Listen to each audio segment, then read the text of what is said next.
الحمد لله وحده والصلاة والسلام على من لا نبي بعده وعلى آله وأصحابه الذين أوفوا عهده أما بعد فأعوذ بالله من الشيطان الرجيم بسم الله الرحمن الرحيم يسأله من في السماوات والأرض كل يوم هو في شأن صدق الله العظيم وصدق رسوله النبي الكريم الأمين ونحن على ذلك لمن الشاهدين والشاكرين والحمد لله رب العالمين مولا يصلي وسلم دائما أبدا على حبيبك خير الخلق كلهم محمد سيد الكونين والثقلين والفريقين من عرب ومن عجم مولا يصلي وسلم دائما أبدا على حبيبك خير الخلق كلهم رضيت بالله ربا وبالإسلام دينا وبمحمد صلى الله عليه وآله وسلم نبيا ورسولا غريبا يا رسول الله غريبا يا رسول الله غريبا ندارا در جہاں جستوں حبیبا بری نازم کے ہستم امت تو گناہ گارم ولیکن خوش نصیبم۔ تمام تعریفیں اللہ رب العالمین جل سبحانہ و تعالی کے لیے خاص ہیں، جو ہم سب کا مالک بھی ہے اور ہمارا خالق بھی۔ کائنات ارض و سما کے ہر ذرے کے بدلے میں تا قیام قیامت اربوں خربوں کے حساب سے ایک ایک لمحے میں درود و سلام آقا نامدار مدنی تاجدار فخر دو عالم امام الانبیاء خاتم المرسلین سرکار مدینہ راحت قلب و سینہ صلی اللہ علیہ وآلہ وسلم کی ذات پاک پر کہ جن کے صدقے میں اللہ جل سبحانہ و تعالی نے ہمیں طرح طرح کی نعمتوں سے مالا مال فرمایا۔ معزز و محترم سامعین، اللہ رب العالمین جل سبحانہ و تعالی کی یہ شان ہے کہ اس کی ذات میں کوئی تغیر اور تبدل نہیں آ سکتا، اور یہی حال اس کی صفات کا بھی ہے کہ اس کی صفات میں بھی کوئی تبدیلی نہیں ہو سکتی۔ اس کی سلطنت ازلی ہے، ابدی ہے، دائمی ہے، اور اس کی سلطنت کو کبھی زوال نہیں ہے۔ ہمیشہ سے آ رہا ہے، ہمیشہ رہے گا، اس کا حکم نافذ۔ اس کے برعکس مخلوق کے اندر تغیر اور تبدل کا سلسلہ ہر لمحے، ہر گھڑی، ہر ساعت جاری رہتا ہے۔ انسان کبھی ایک جگہ پر، کبھی دوسری جگہ پر، کبھی عروج ہے تو کبھی زوال، کبھی صحت ہے اور کبھی بیماری، کبھی زندگی میں وسعت اور فراوانی ہے اور کبھی تنگ دستی۔ یہ ہر لمحے انسان کے ساتھ تغیر و تبدل کا سلسلہ چل رہا ہے۔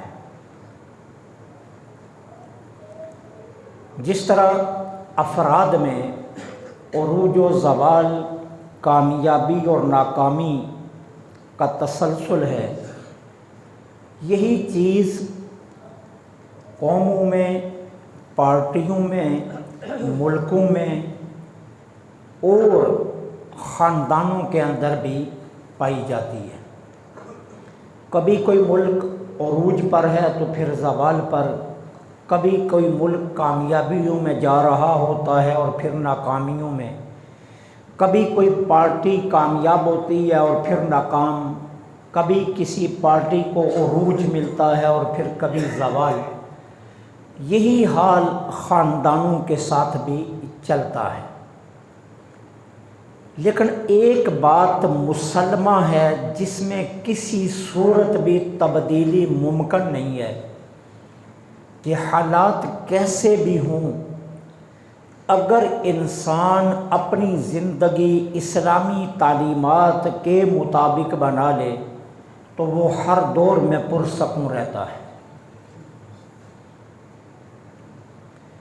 بدلتے حالات اس کے پاؤں میں لغزش نہیں لاتے، بدلتے حالات اسے ڈگمگاتے نہیں، بدلتے حالات اس کو بدلتے نہیں، بلکہ بدلتے حالات بھی اس کے لیے سنبھل جانے کا سبب بن جاتے ہیں۔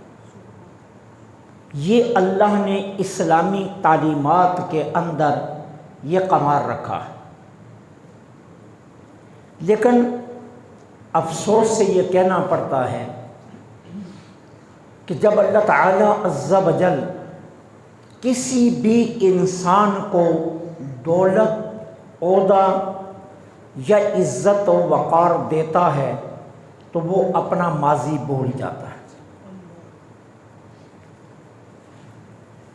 پھر اپنی دولت کے ذریعے تکبر کرتا ہے اور اپنے عہدے کے ذریعے ظلم و ستم کرتا ہے۔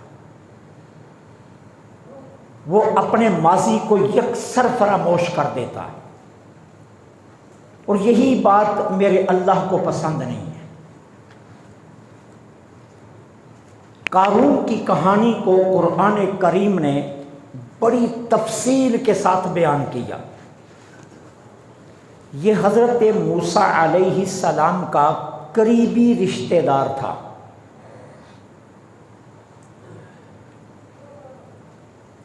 انتہائی خوبصورت انسان۔ اللہ نے اس کو تورات کا عالم اور قاری بنایا تھا۔ یہ اپنے وقت کا نامور عالم بھی اور قاری بھی تھا، اور پھر اس کا عجز اتنا مشہور تھا کہ موسیٰ علیہ السلام بھی اس کو ملنے کے لیے جایا کرتے تھے۔ یہ اتنا عاجز انسان تھا۔ پھر اللہ تعالیٰ نے آزمانے کے لیے اسے دولت دے دی، اور اپنے غیبی خزانوں سے دولت بھی اتنی دی کہ جب یہ اپنے خزائن کو دیکھنے کے لیے جاتا تھا تو 70 اونٹوں کے بوجھ اس کی چابیاں بنا کرتی تھی۔ اللہ نے اس کو اتنی دولت دے دی۔ اب جب دولت آئی، یہ اپنا ماضی بھول گیا، تکبر کرنے لگا، اپنی ہی قوم پر زیادتیاں کرنے لگا۔ حضرت موسیٰ علیہ السلام کی ہی مخالفت کرنے لگا، اور تکبر میں آ کر یہ فرعون سے مل گیا۔ بنی اسرائیل کے علماء نے اس کو نصیحتیں کی۔ قرآن کریم نے وہ تمام نصائح جو بنی اسرائیل کے علماء نے اسے کی تھیں وہ ساری ذکر کی، علماء بنی اسرائیل اس کے پاس آئے اور اس کو کہا لا تفرح ان اللہ لا یحب الفارحین، قرآن بیان کر رہا ہے تکبر مت کر، اللہ تکبر کرنے والوں کو پسند نہیں کرتا۔ دوسری نصیحت کیا کہی؟ احسن کما احسن اللہ الیک، لوگوں کے ساتھ ایسے ہی نرمی کر جس طرح اللہ نے تیرے اوپر مہربانی کر کے تجھے خزائن کا مالک بنا دیا۔ اپنا ماضی تو یاد کر، کہاں تو بنی اسرائیل کا ایک چھوٹا سا شخص تھا، کہاں تو بنی اسرائیل کا ایک غریب عاجز عالم تھا، اور پھر کہاں تیرے پاس دولت کے یہ انبار، لہذا تو نہ تو زیادتی کر اور نہ ظلم کر، بلکہ کہا احسن کما احسن اللہ الیک، اسی طرح نرمی کر جس طرح تیرے ساتھ اللہ نے نرمی کی۔ اللہ نے حضرت موسیٰ کو حکم دیا علماء بنی اسرائیل کا ایک وفد اس کے پاس بھیجو اور اس سے زکوٰۃ کا مطالبہ کرو کہ اپنے مال کی زکوٰۃ ادا کر۔ علماء بنی اسرائیل اس کے پاس آئے اور کہا قارون اپنے مال کی زکوٰۃ دے۔ اس نے زکوٰۃ کا انکار کیا۔ علماء نے اس کو نصیحت کرتے ہوئے کہا وابتغ فیما آتاک اللہ الدار الآخرہ ولا تنس نصیبک فی الدنیا، یاد کر کہ اللہ نے کس طرح تجھے دنیا دی ہے، اور اس دنیا کے مال سے اتنا ہی حصہ لے جتنا تیرے آخرت میں کام آ جائے۔ لیکن اس نے اس کے جواب میں آگے سے کہا انما اوتیتہ علی علم، یہ موسیٰ کے رب نے مال نہیں دیا، یہ مال تو میں نے اپنے علم سے حاصل کیا۔ میں تورات کا عالم جو ہوں، میں قاری جو ہوں، میں اتنا بڑا نامور مانا ہوا بنی اسرائیل کا عالم ہوں، آج تم مجھ سے زکوٰۃ کا مطالبہ کرنے آئے ہو۔ میں کل تو مبلغ تھا اور میری تبلیغ کی نسبت سے یہ مال مجھے ملا۔ جب اس نے ظلم اور زیادتی کی تمام حدوں کو پھلانگ دیا تو میرے اللہ نے اس کے انجام کا فیصلہ فرما دیا۔ تمام خزائن اور اس کے محل سمیت اسے زمین میں دھنسا دیا گیا۔ اور اس سے پہلے حال یہ تھا، قرآن کہہ رہا ہے کہ بنی اسرائیل کے لوگ اس کی ٹھاٹھ کو دیکھتے، اس کی بات کو دیکھتے، اس کے حسن کو دیکھتے، اس کی دولت کو دیکھتے، جب یہ اپنے محل میں سے نکلتا خزائن دیکھنے کے لیے اونٹوں کی قطار میں جا رہا ہوتا تو بنی اسرائیل کے لوگ کھڑے ہو کر دعا کیا کرتے، اے اللہ ہمیں بھی اس جیسا کر دے۔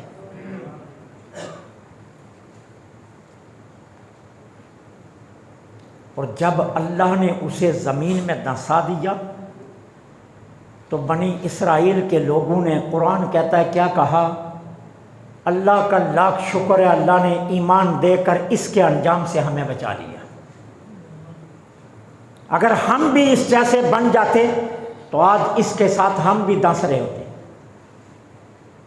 اب اللہ نے سارا واقعہ قارون بیان کرنے کے بعد انجام کے طور پر کیا کہا، وَإِكَأَنَّ اللَّهَ يَبْسُطُ الرِّزْقَ لِمَن يَشَاءُ، یاد رکھنا رزق خوش نصیبی سے نہیں ملتا، رزق کی فراوانی کا تمہارے نصیبوں سے کوئی تعلق نہیں ہے، رزق کی فراوانی تمہاری خوش بختیوں سے نہیں آتی ہے، رزق کی فراوانی تمہارے مقدروں سے نہیں آتی ہے، یاد رکھنا رزق اللہ جسے چاہتا ہے فراوانی میں عطا کر دیتا ہے۔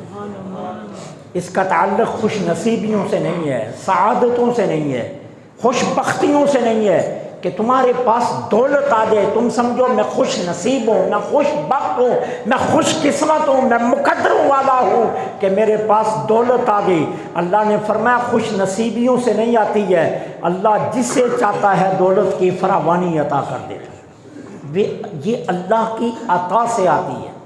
کسی بندے کے مقدر و نصیب کا اس سے کوئی تعلق نہیں، کسی کی خوش بختی کا اس سے کوئی تعلق نہیں، کسی کی سعادتوں کا اس سے کوئی تعلق نہیں ہے۔ یہ تو اللہ کی عز و جل کی مہربانیوں کا تعلق ہے کہ وہ اللہ جسے چاہتا ہے رزق کی فراوانی عطا کر دیتا ہے۔ اب اس کے بعد اللہ تعالی عز و جل نے پھر کیا فرمایا؟ فرمایا سنو، تمہیں جو رزق کی فراوانی دی جاتی ہے نا، وہ اس لیے نہیں دی جاتی کہ تم رب کے بڑے قریب ہوتے ہو، تم بہت بڑے نیک ہو، تمہارے پاس اعمال صالحہ کا ڈھیر ہے۔ فرمایا نہیں، ہم تمہیں دولت اس لیے دیتے ہیں کہ ہم تمہارے ذریعے اس دولت کو مستحقین تک پہنچانا چاہتے ہیں۔ ہم یہ چاہتے ہیں تمہیں نعمت کی فراوانی دے کر ہم چاہتے ہیں تم ان نعمتوں کو بانٹتے رہو۔ اور اس آیہ کریمہ کے نیچے حضرت عبداللہ بن عمر رضی اللہ تعالیٰ عنہ کی ایک روایت کو محدثین نے نقل کیا کہ سرکار دو عالم صلی اللہ علیہ وسلم نے فرمایا اللہ تعالیٰ ایک بندے کو دولت کی فراوانی دے کر حکم یہ دیتا ہے کہ یہ نعمتیں تو دوسرے انسانوں میں بانٹ۔ جتنی دیر تک وہ بانٹتا رہتا ہے اللہ اس کی نعمتوں میں اضافہ کرتا رہتا ہے، اور جب وہ نعمتیں بانٹنا چھوڑ دیتا ہے اللہ بھی اپنی نعمتیں واپس لے لیتا۔ دولت اس لیے دی جاتی ہے، یہ فراوانی اس لیے دی جاتی ہے۔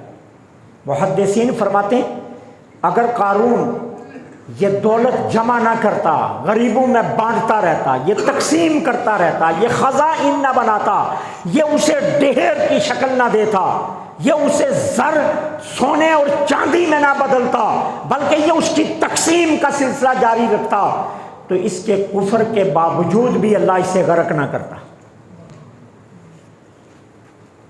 اللہ اسے پھر بھی غرق نہ کرتا۔ لیکن اس کے غرق کا سبب اس کا کفر نہیں بنا، اس کے غرق کا سبب دولت کو جمع کرنا بن گیا، کہ جو اس نے دولت کو خزائن بنایا تو اللہ نے ان خزانوں سمیت اسے زمین میں دسا دیا۔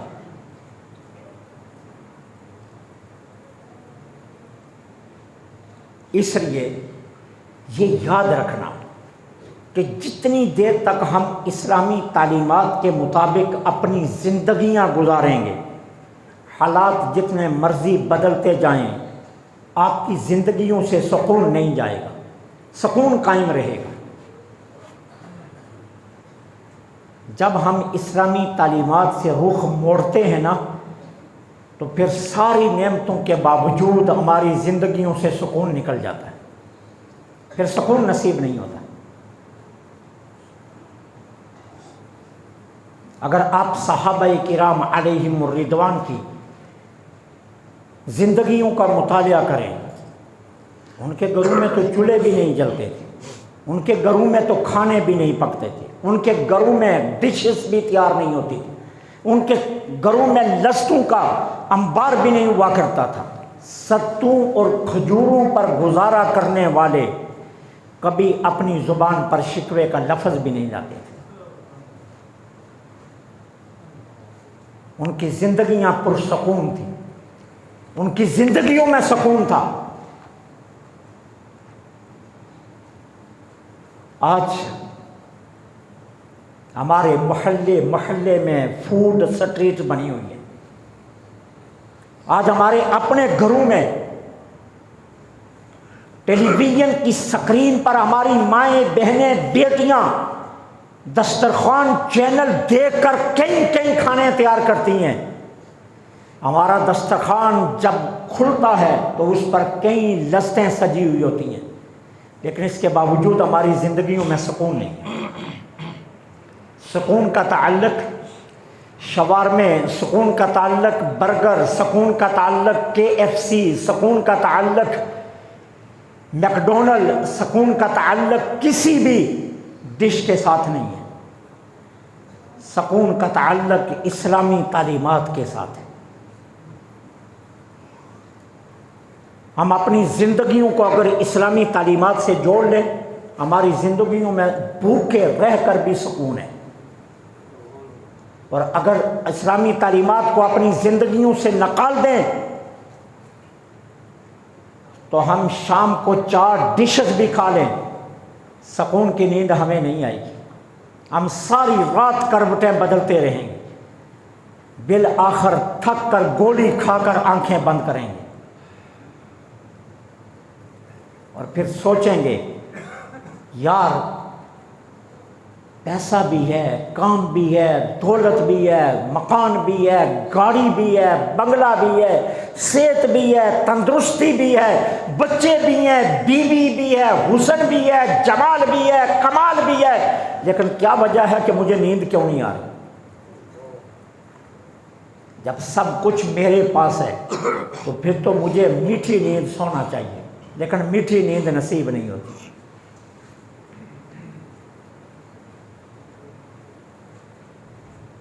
جس نے وہ کرتا پہنا جس کرتے پر 16 پیبند لگے ہوئے تھے، جس نے نیچے وہ چادر باندھی ہوئی تھی جس چادر پر 14 پیبند لگے ہوئے تھے، جس کے پاس سرہانہ نہیں تھا وہ اپنے بازو کو سرہانہ بناتا تھا، جس کے نیچے چٹائی نہیں بچھتی تھی وہ ریت پر لیٹا کرتا تھا، وہ 24 لاکھ مربع میل کا حاکم اللہ کی قسم ریت پر بھی میٹھی نیند سو جایا کرتا تھا۔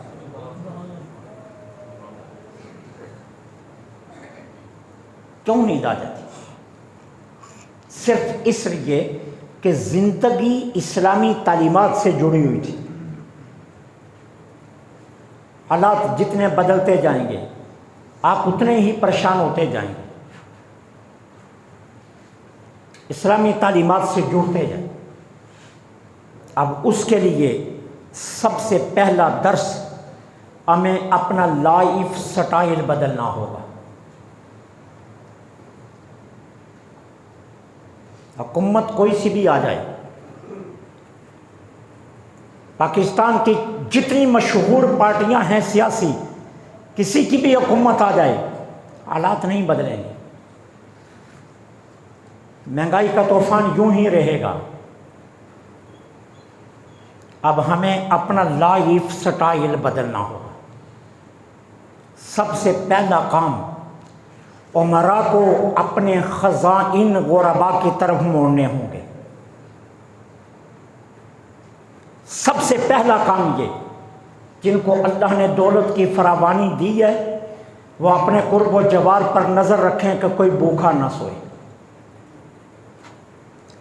کوئی دوائی کے بنا نہ مر جائے، کسی کی جوان بیٹی کی جوانی باپ کے پاس پیسے نہ ہونے کی وجہ سے ڈلنی نہیں چاہیے۔ سب سے پہلا کام یہاں سے۔ دوسرا، عمرا اگر سکون چاہتے ہیں تو اپنی زندگیوں سے پرتعیش کا لفظ نکال دیں اور سادگی کی طرف آ جائیں۔ اللہ نے جو حلال و طیب ہمارے لیے بنائے ہیں وہی کھائیں۔ رسول اللہ کی خوراک والی کتب کو پڑھیے، حضور کن کن چیزوں کو محبوب فرماتے تھے، حضور اپنی زندگی مبارک کے اندر کس طرح کی زندگی گزار رہے تھے، اس کی طرف آئیے۔ جتنا آپ سادگی کی طرف آئیں گے، جتنا آپ رسول اللہ کی تعلیمات کی طرف آئیں گے، بیماریوں سے جان چھوٹے گی، ادویات کے مہنگے ترین بلوں سے جان چھوٹے گی۔ سادگی میں آپ کی زندگی میں برکت آئے گی، آپ کی لائف بڑھے گی، آپ طیب و حلال کھائیں گے، آپ کی نمازیں قبول ہوں گی، آپ کی اٹھنے والے ہاتھ اللہ کی بارگاہ میں قبول ہوں گے، آپ کی زبان سے نکلے جملے اللہ محبت سے سنے گا، اور آپ پر اللہ کی رحمتوں کی برسات ہوگی۔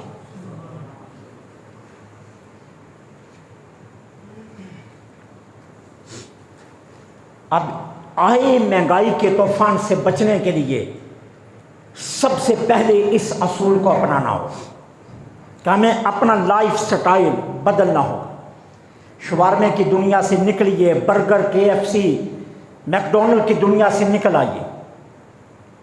میرے آقا جو کی روٹی پسند فرماتے تھے، جو کھائیے۔ گندم اللہ نے ہمارے باپ آدم کو دی تھی، گندم کی روٹی پر گزارا کیجیے۔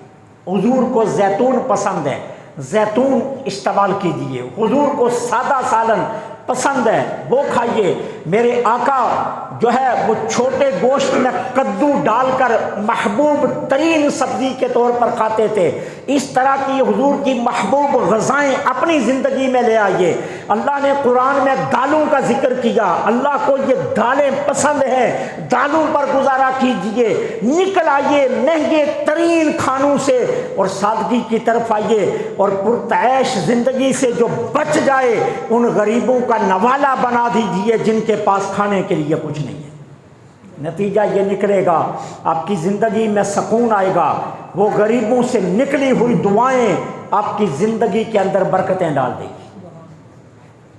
جب کوئی غریب آپ کے دیے سے کھائے گا تو خدا کی قسم اس کا جگر جب ٹھنڈا ہوگا، اس کے اندر سے جو دعائیں آپ کے لیے نکلیں گی، میرا رب ان دعاؤں کو کبھی رد نہیں فرمائے گا۔ مہنگائی کا جو طوفان آیا ہے، اس سے نکلنے کا ہمارے پاس سوائے اس کے اور کوئی راستہ نہیں ہے کہ ہم پرتعیش زندگی کو چھوڑ دیں، ہم لائف سٹائل بدل لیں، ہم سادگی کی طرف آ جائیں، رسول اللہ کی تعلیمات کی طرف آ جائیں، اور حضور کی تعلیمات کو اپنا کر ہم سادہ زندگی گزار کر اپنی زندگیوں میں سکون لے آئیں۔ معاشرہ بھی بنے گا، اخوت بھی بڑھے گی۔ جب آپ 2 4 6 گھروں کا راشن دیں گے، نتیجہ یہ نکلے گا وہ لوگ آپ کی زندگی کے اندر اتنا آ جائیں گے کہ وہ آپ کا خاندان بن جائیں گے، ان کی دعاؤں کا مرکز آپ کی ذات بن جائے گی، ان کے اخلاص کا مرکز آپ کی ذات بن جائے گی، اور ان کے نکلی ہوئی دعائیں آپ کے رزق میں برکت کا سبب بن جائیں گی۔ اس لیے اپنا لائف سٹائل بدلیے، پرتعیش زندگی کو ترک کر دیجیے۔ میں آپ سے دست بستہ یہ درخواست کروں گا، سکون صرف اسلامی تعلیمات میں ہے۔ اسلامی تعلیمات کے علاوہ دنیا کی کسی تعلیم میں سکون نہیں ہے۔ خدا کی قسم وائٹ ہاؤس کا مکین بھی سکون سے نہیں سوتا، وائٹ ہاؤس کے اندر رہنے والے بھی سکون سے نہیں سوتے، پرائم منسٹر نہیں سکون سے سوتے، پریزیڈنٹ سکون سے نہیں سوتے، اور خدا کی قسم رات کو باغات میں پانی لگانے والے صحابہ کیاریوں کے پاس بھی سکون کی نیند لے لیا کرتے تھے۔ اسلامی تعلیمات میں اللہ نے سکون رکھا، اسلامی تعلیمات کے ساتھ جڑ جائیے۔ آپ جس قدر اسلام کے قریب آتے جائیں گے آپ کی زندگیوں میں سکون آتا جائے گا۔ تغیر و تبدل صرف اللہ کی ذات ہے جس میں نہیں آتا، باقی کائنات کی ہر چیز ہر لمحے تغیر و تبدل میں ہے، ہر چیز بدل رہی ہے۔